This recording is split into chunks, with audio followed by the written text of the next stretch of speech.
Je vous garde encore quelques minutes, messieurs, pour écouter la contribution en ouverture de nos assises du vice-président de la Commission européenne en charge de l'énergie, de l'Union énergétique, le Slovaque Markos Šefčovič. Et cette intervention est évidemment, comme tous les sujets qu'on abordera, d'actualité, à un moment où va être publié l'état de l'Union énergétique pour l'Europe. On l'écoute, c'est tout de suite. Bonjour à toutes et à tous. J'aurais aimé être à Bordeaux avec vous pour participer aux assises européennes de la transition énergétique. Malheureusement, j'ai été retenu à Bruxelles. J'ai donc demandé à l'un de mes proches collaborateurs et membres de mon cabinet, M. Shapiro, de bien vouloir participer à ces assises en représentation. Il me tiendra informé de vos discussions. J'ai coutume de dire que l'union de l'énergie, la transition énergétique en Europe, ne doit pas se faire à Bruxelles. Elle doit se faire de façon décentralisée dans nos États membres, dans nos territoires, dans nos villes, grâce à nos concitoyens, à nos entreprises, à nos jeunes pousses, nos chercheurs et nos entrepreneurs. Par tous les acteurs du terrain. Et cette transition n'est pas qu'énergétique. Elle entraîne un changement des modèles économiques et industriels qui est à construire collectivement. La transition énergétique est donc un projet de société, sans doute l'un des plus grands défis de notre siècle, et les programmes de ces assises en témoignent. À ce titre, l'engagement de Bordeaux est exemplaire, en tant que Smart City ou ville intelligente par excellence. En tant qu'acteur majeur de la coopération territoriale pour la transition énergétique, j'en veux pour preuve l'appel de Bordeaux de 2015 pour le climat, le lancement que vous allez faire de la plateforme territoriale de la rénovation énergétique. Sans oublier l'ancrage européen de Bordeaux. Bordeaux est membre actif du Pacte de mer, du European Energy Award et du projet Sharing City, qui met en réseau les villes européennes qui font la transition énergétique, avec un financement de 240 millions d'euros de la Commission. Et je pourrais continuer. Ce qui est clair, c'est que les territoires et les villes européennes comme Bordeaux sont au cœur de cette transformation, de cette révolution industrielle. Plus de 70% de nos concitoyens européens vivent désormais dans les espaces urbains. Plus proches des consommateurs, les élus locaux mettent en place des politiques publiques mieux adaptées aux besoins de leurs administrés. Dans un contexte de décentralisation croissante et de démocratisation de la production d'énergie, cela est primordial. En 2015, nous avons lancé la nouvelle Convention européenne des maires pour le climat et l'énergie. Plus de 6500 signataires se sont ainsi engagés dans la mise en œuvre des objectifs européens sur leur territoire. Dans l'Union européenne, plus de 200 millions d'habitants urbains sont concernés. Et l'initiative s'internationalise avec la Convention globale des maires que Michael Bloomberg et moi avons lancée l'année dernière. Plus de 7000 signataires qui couvrent 119 pays et 6 continents et représentent plus de 600 millions d'habitants. Donc, l'Europe et les villes, même combat. Combat contre le réchauffement climatique. Combat pour le bien-être de nos concitoyens, mais aussi combat pour l'investissement, la croissance et l'emploi. La France l'a bien compris et continue à montrer l'exemple dans ce domaine. Avec la loi sur la transition énergétique, la France s'est fixé des objectifs climatiques et énergétiques ambitieux. Cette loi vise aussi à stimuler la croissance verte en favorisant l'activité dans les bâtiments, les énergies renouvelables, l'économie circulaire et les transports propres. Le gouvernement français compte ainsi créer 100 000 emplois. Notre travail au niveau européen consiste à être en appui et à mobiliser les acteurs. Avec l'aide de la présidence française, nous avons pu signer et ratifier en un temps record l'accord global de Paris sur le climat. Ma conviction est que la communauté internationale restera imperturbable dans sa lutte contre le réchauffement climatique. L'Union européenne a une longueur d'avance la méthode européenne pour découpler croissance économique et émissions de gaz à effet de serre a porté ses fruits. Les chiffres parlent d'eux-mêmes. Depuis 1990, notre économie européenne a connu une croissance cumulée de près de 50%, alors que nos émissions de gaz à effet de serre ont baissé de plus de 22%. Il faut poursuivre l'effort. De nombreux pays nous demandent de partager notre expérience. Dans le même temps, nos industriels et investisseurs exigent des signaux clairs. Nous devons bâtir un cadre législatif qui donne une stabilité et permette d'accélérer la transition énergétique à tous les niveaux. Nous avons récemment adopté un paquet au nom évocateur, une énergie propre pour tous les Européens. Ce paquet comprend une réorganisation du marché de l'électricité, des mesures ambitieuses pour la pénétration des renouvelables, pour promouvoir l'efficacité énergétique, la protection des consommateurs, la rénovation des bâtiments, la recherche et l'innovation dans les énergies propres et la compétitivité de notre industrie. Ce paquet européen s'inscrit aussi dans une logique de création d'emplois durables et d'investissement. En mobilisant jusqu'à 177 milliards d'euros de fonds publics et privés par an jusqu'à 2021, il devrait permettre une hausse de 1% du PIB au cours de la prochaine décennie et créer 900 000 emplois. Dans ce paquet, nous nous engageons à rendre plus accessible et maximiser l'impact des fonds européens, notamment les fonds d'investissement. Sur la période 2014 à 2020, autour de 17 milliards d'euros devraient par ailleurs être investis dans l'efficacité énergétique grâce aux fonds structurels européens et de cohésion. Nous avons lancé une nouvelle initiative pour la rénovation des bâtiments qui pourra mobiliser jusqu'à 10 milliards d'euros supplémentaires d'ici à 2020. Pour ce faire, nous travaillons étroitement avec les États membres et la Banque européenne d'investissement pour mettre sur pied des plateformes d'investissement en Europe. L'efficacité énergétique devrait réduire nos factures d'énergie et améliorer le confort et la salubrité de nos bâtiments. Les consommateurs les plus vulnérables, ceux qui sont victimes de ce qu'on appelle la précarité énergétique, devraient ainsi en être les premiers bénéficiaires. Je voudrais conclure avec un chiffre. En 2015, les énergies propres ont attiré plus de 300 milliards d'euros d'investissement dans le monde. L'Europe est bien placée pour transformer dans ces territoires nos politiques actives de recherche, d'innovation, d'investissement en importants débouchés commerciaux et industriels pour nos entreprises.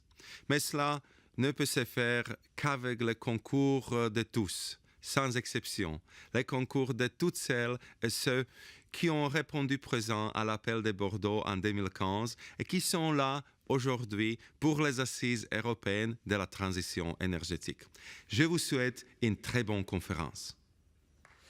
Merci, Monsieur le Commissaire. Alors, vous constatez que votre appel de Bordeaux a été un marqueur dans le déploiement, il l'a dit au début de son propos, dans le déploiement de cette politique énergétique européenne, une énergie propre pour tous les Européens. Et cette énergie européenne, cette politique énergétique sera décentralisée ou ne sera pas. C'est la plaidoirie de M. Šefčovič. On vous retrouve pour la deuxième semaine, Bruno Echevin, et cette fois pour nous adresser le message de Mme Ségolène Royal. Je ne voudrais pas abuser, je ne savais pas que je viendrais en deuxième semaine, mais je viens de recevoir le discours de la ministre qui m'a chargé de le prononcer en son nom. Mesdames, Messieurs les élus, Mesdames, Messieurs les représentants des entreprises du renouvelable, j'ai fait du développement des énergies renouvelables dans toutes les filières une priorité essentielle de la mise en œuvre de la loi de transition énergétique pour la croissance verte, votée en 2015. D'accord. C'est le développement des énergies renouvelables, on lui enverra. C'est le développement des énergies renouvelables qui nous permettra de contribuer de façon décisive avec les économies d'énergie à l'atteinte des objectifs de lutte contre le changement climatique fixés par l'accord de Paris. J'invite d'ailleurs toutes les entreprises françaises à se mobiliser dans le cadre des coalitions en la matière qui ont émergé à la COP21. Je pense en particulier à l'initiative africaine pour les énergies renouvelables, à l'Alliance solaire internationale ou à l'Alliance mondiale pour la géothermie. C'est le développement des énergies renouvelables qui nous permettra de réduire notre dépendance aux énergies fossiles en cohérence avec la stratégie nationale bas carbone. C'est le développement des énergies renouvelables qui nous permettra, dans une vision pragmatique qui n'oppose pas les énergies les unes aux autres, d'atteindre les objectifs de la loi en matière de réduction de la production nucléaire. C'est le développement des énergies renouvelables qui nous permettra de créer les emplois de la croissance verte. C'est pourquoi, sans attendre la publication de la programmation pluriannuelle de l'énergie le 28 octobre dernier, pour l'application de l'objectif de la loi d'atteindre 30% d'énergie renouvelable dans le mix énergétique en 2030, que j'avais publié le volet énergie renouvelable de la PPE dès le 24 avril dernier. C'était un document très attendu par les filières des énergies renouvelables. L'ambition est considérable. Par exemple, plus que tripler la puissance photovoltaïque installée ou plus que doubler la puissance éolienne terrestre installée ou encore augmenter de plus de 50% la production de chaleur renouvelable. L'objectif est de donner aux filières de la visibilité nécessaire pour leur développement. C'est pourquoi j'ai aussi souhaité introduire dans la PPE un calendrier prévisionnel des appels d'offres qui sont désormais lancés sur cette base. J'ai aussi lancé cet été 2 appels d'offres pour le développement du solaire, de moyenne puissance sur les bâtiments et les ombrières de parking et au sol. Je viens aussi de lancer 2 nouveaux appels d'offres pour le développement de l'éolien offshore au large de Dunkerque et d'Oléron, suivant la procédure simplifiée du dialogue concurrentiel introduite par la loi de transition énergétique pour réduire les délais.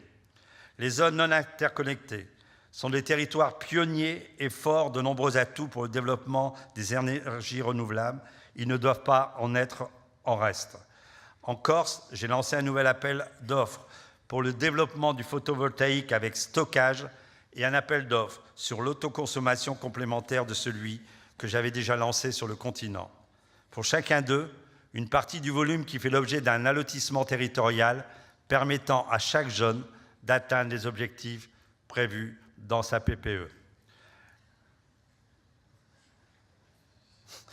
La chaleur est également un levier important du verdissement de notre mix énergétique. À Arras, j'ai dit en décembre tout l'attachement que je porte au développement des réseaux de chaleur vertueux pour atteindre les objectifs de la loi de transition énergétique. 38% de la chaleur renouvelable dans notre consommation finale de chaleur, multiplié par 5 la quantité de chaleur renouvelable d'ici 2030 grâce à la mobilisation des territoires et notamment des 400 territoires à énergie positive pour la croissance verte, acteurs majeurs du développement des énergies renouvelables en France. J'ai ainsi lancé un appel à mobilisation pour inciter les communes de plus de 10 000 habitants à développer des réseaux de chaleur. Le gaz renouvelable est enfin une priorité pour l'injection dans les réseaux de gaz ou pour la mobilité propre, de même que les biocarburants avancés dont j'ai inauguré une usine pilote à Dunkerque en décembre.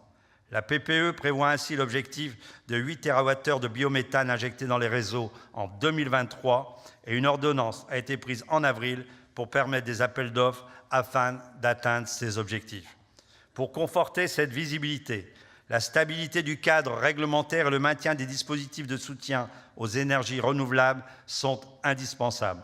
C'est la position que je défends fermement dans le cadre de la révision en cours de la directive énergie renouvelable et j'ai d'ailleurs écrit à plusieurs reprises à la Commission européenne pour réaffirmer ces positions. Cette mobilisation porte ses fruits puisque j'ai obtenu le 12 décembre dernier, jour anniversaire de l'accord de Paris, l'approbation par la Commission européenne de 4 arrêtés tarifaires pour des petites installations de méthanisation de moins de 500 kW, les installations hydroélectriques de moins de 1 MW, les installations de géothermie, le basculement des installations éoliennes terrestres au complément de rémunération pour l'année 2016. Cette mobilisation va se poursuivre avec la même ténacité pour fixer au plus vite le cadre tarifaire de l'éolien terrestre pour 2017. La filière éolienne sera soutenue par un complément de rémunération pour les petits parcs éoliens et par des appels d'offres. Les parcs jusqu'à 6 éoliennes seront soutenus par un complément de rémunération. J'ai communiqué à la Commission européenne un projet d'arrêté tarifaire afin qu'il puisse entrer en vigueur dans les meilleurs délais. Je vous annonce d'ailleurs que je viens également de saisir la Commission de régulation de l'énergie d'un appel d'offres sur 3 ans avec 2 dépôts de projets par an pour le développement de l'éolien terrestre. De nombreux textes d'application de la loi de transition énergétique permettent d'accompagner la réalisation de ces objectifs en simplifiant les procédures et en favorisant le développement des énergies renouvelables. La simplification des appels d'offres par décret du 18 février 2016 qui réduit les délais de procédure à 6 mois. Le développement d'autoconsommation d'électricité dans le secteur agricole au travers de l'appel d'offres d'autoconsommation sur les bâtiments industriels, tertiaires et agricoles que j'ai lancé début août et la mise en place d'un cadre juridique de l'autoconsommation avec l'ordonnance du 27 juillet 2016. L'encadrement des délais de raccordement limités à 18 mois pour les installations de production renouvelable jusqu'à 12 MW, assorti de pénalités en cas de retard. Une réduction des coûts de raccordement au réseau de distribution électrique supportés par les producteurs d'énergie renouvelable qui sera examiné au Parlement à partir du 21 décembre prochain. Le développement de 1000 km de routes solaires. J'ai lancé les travaux d'un premier kilomètre démonstrateur dans l'Orne le 24 octobre dernier et je l'ai inauguré le 22 décembre dernier. Le développement de l'innovation en soutenant la recherche et le développement au travers du programme des investissements d'avenir. 500 millions d'euros ont déjà été engagés, notamment pour soutenir le développement des énergies marines renouvelables, comme les fermes pilotes d'éoliennes flottantes, dont j'ai sélectionné les 4 lauréats cet été en Méditerranée comme en Bretagne. Dans le prolongement, j'ai mobilisé les préfets des façades maritimes pour la mise en œuvre d'appels d'offres commerciaux en matière d'éolien flottant et d'hydrolien. Cette dynamique porte ses fruits depuis 2014. La puissance éolienne et solaire installée a augmenté de 25%. Les énergies renouvelables électriques produisent désormais à la pointe de midi l'équivalent de 6 réacteurs nucléaires et contribuent à la sécurité de l'alimentation. Les projets de chaleur renouvelable et la récupération aidée par le Fonds Chaleur ont augmenté de près de 30%. Au total, le Fonds Chaleur a ainsi permis d'accompagner près de 4000 opérations d'investissement pour un montant total de 1,4 milliard d'euros ces dernières années. Ces résultats se traduisent en termes de création d'emplois et de croissance verte. Au 31 décembre 2015, la filière éolienne comptait près de 15 000 emplois sur le territoire français et 800 sociétés actives dans le secteur. En 2015, la croissance des emplois éoliens a atteint plus de 15,6% par rapport à 2014, avec près de 2000 créations d'emplois supplémentaires. Par rapport à 2013, ces emplois éoliens ont cru de 33%, soit 3 620 emplois supplémentaires. En conclusion, je veux remercier les acteurs économiques et les territoires représentés pour leur mobilisation exemplaire en faveur du développement des énergies renouvelables.